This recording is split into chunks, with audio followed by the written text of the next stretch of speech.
আসসালামু আলাইকুম বন্ধুরা, লাড্ডুস কিচেনে আপনাদের সকলকে জানাই স্বাগত। তো আজকে রেসিপি হচ্ছে খুব ফেমাস এই আমের আচারটা। এমনি তো আমের আচার রুটি পরোটা খাওয়া যায় না, টক টক করে, কিন্তু এই আচারটা দিয়ে আপনারা রুটি পরোটা সবই খেতে পারবেন এবং ভাতে মুড়ি সব কিছুতে ব্যবহার করতে পারবেন। তো এই আচারের মশলাটাও একদম আলাদা টাইপের হবে, সত্যি প্রচুর খাটনি এই আচারে। তো খুব অল্প টাইমে আমি ভিডিওটা দেখার চেষ্টা করেছি। তা আমটাকে এইভাবে পাতল করে কেটে আর হলুদ দিয়ে এভাবে শুকিয়ে নিয়েছি। আচারটা যেদিনে আমটা কেটে শুকানো হবে সেদিনে কিন্তু আচারটা করলে আচারের কালারটা খুব সুন্দর হয়। তো আমি 12 ঘন্টার মধ্যে রোদ্রে রেখেছিলাম। আর এটা হচ্ছে আশিনা আমের আচার।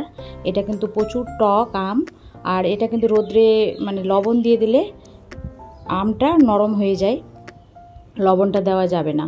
তো এখানে আমি সরষাগুলো ভেজে নিচ্ছি। তো এই আচারের মশলাটাও একটু অন্যরকম। আর ভেজে নিচ্ছি ছোট এলাচ, দালচিনি, লবঙ্গ।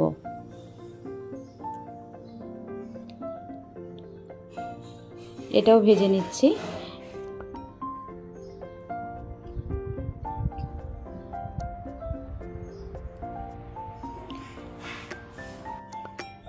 ধনিয়া ভেজে নিচ্ছি, ধনিয়াটা হালকা ভেজে নেব।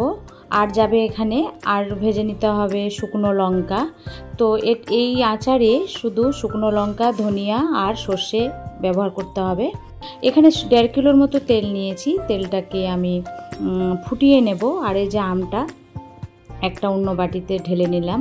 তো এই আমের আচারটা আমি যদি একটা বাটির পরিমাণ বলে দিচ্ছি, 1 বাটি যদি আম হয় তাহলে হাফ বাটি চিনি লাগবে, আর 250 মতো রসুন লাগবে। এই আচারে রসুনটাই হচ্ছে মেন। তো রসুনটাকে খুব বেটে নেওয়া যাবে না, একটু দারদারা থাকবে। আর যে মশলাটা শুকনো লঙ্কা, ধনিয়া আর সর্ষে, সেটাকে আমি মিক্সার গ্রাইন্ডে পেস্ট পাউডার করে নিয়েছি, সেটাও মশলাটাও দিয়ে দিলাম। এবার রসুন, মশলা আর টেস্ট অনুযায়ী লবণ, এটাকে ভালো করে মিশিয়ে নেব। তো এটা দিনের বেলা করলে এটা একটু রোদ্রে এইভাবে মেখে আধ ঘন্টার মতো রোদ্রে রাখলে খুব ভালো হয়। তো আমার যেহেতু সকাল থেকে প্রসেস চলছিল আচারের, তো আমি রাত্রে আচারটা করেছিলাম। তো তেলটা একটু গরম থাকলে এখানে 1 চামচ সর্ষে আর তেজপাতা দিয়ে দিলাম।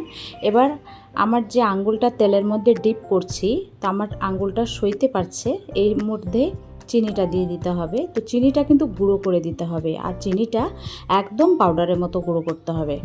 তো এবার চিনিটা তেলের সঙ্গে ভালো করে মিশিয়ে নিতে হবে। হ্যাঁ বন্ধুরা, এখানে কিন্তু গ্যাস চালু থাকবে না, গ্যাসটা একদমই বন্ধ থাকবে। এবার ভালো করে মিশিয়ে এই যে মাখানো আমটা ছিল, আমটা এবার তেলের মধ্যে দিয়ে দিলাম। তেল চিনির মধ্যে দিয়ে ভালো করে মিক্স করে নেব। এখানে আমি কালারের জন্য একটু কাশ্মীরি লঙ্কা গুঁড়ো ব্যবহার করব, এটা হচ্ছে অপশনাল। এবার বন্ধুরা, এই আচারটা একবার হলো তৈরি করবেন, এটাই আমার রিকোয়েস্ট। আর গ্যাসটা পুরো মিক্স করার পরে এই যে গ্যাসটা এবার চালু করে দিলাম। এখন তেলটা ছেড়ে যাওয়া পর্যন্ত আমটাকে আর রসুন সব মশলা দিয়ে যে আমটা মাখানো আছে সেটাকে ভালো করে মিক্স করতে হবে। তো এই যে তেলটা ছেড়ে দিয়েছে। এবার যে গরম মশলাটা দিয়েছিলাম, দালচিনি, এলাচ আর লবঙ্গ, সেটা দিয়ে দিলাম। তো এবার এই যে আচারটা তেল মশলা দিয়ে যে ভালোভাবে একটা শব্দ হচ্ছে ভুটভুট করে, এটা হলে আমের আচারটা রেডি। এবার গ্যাসটা বন্ধ করে দিতে হবে।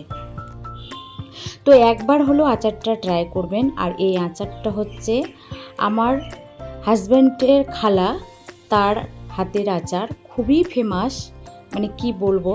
তো এই আচারের ডিমান্ড প্রতি বছরই হয় আমার উপর, যেটা আচার করে দিতে হবে, যার জন্য আমি এবার পুরো ভিডিওই দিয়ে দিলাম। আশা করছি আচারটা এবার সবাই নিজেরাই করতে পারবে। ভিডিওটা কেমন লাগলো কমেন্টে জানাবেন, লাইক, শেয়ার, সাবস্ক্রাইব করবেন, সঙ্গে থাকবেন, ভালো থাকবেন, সুস্থ থাকবেন। একবার হলো আচারটা ট্রাই করবেন।